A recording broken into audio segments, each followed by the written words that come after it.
Ever scroll social media for hours, liking everything, yet somehow feeling strangely invisible? Thousands of followers, dozens of chats. Yet the room still feels awkwardly quiet. Yeah. Funny thing is, we've never been more connected. And somehow never more lonely. Psychologists call this the loneliness paradox. Always connected online, yet emotionally buffering in real life.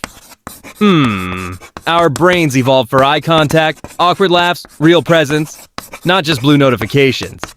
And I'm not judging you. Honestly, I checked my phone 3 times while writing this.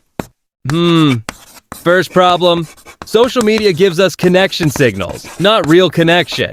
Likes feel social, but your brain knows nobody is actually there. Second problem, endless comparison.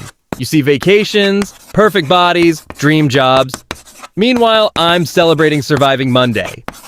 Yeah, neuroscience even shows scrolling triggers tiny dopamine hits like emotional snack food. Tasty, but not filling. And here's the weird part. The more we scroll, the less we practice real conversation. My small talk skills now start with send meme. So yeah, thousands of connections online, but our brains still whisper, hey, where are the actual humans?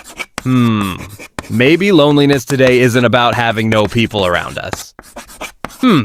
Maybe it's because our brains still crave something ancient. Eye contact, awkward jokes, real presence. And yeah, I say this while holding my phone right now, so, we're all figuring it out together.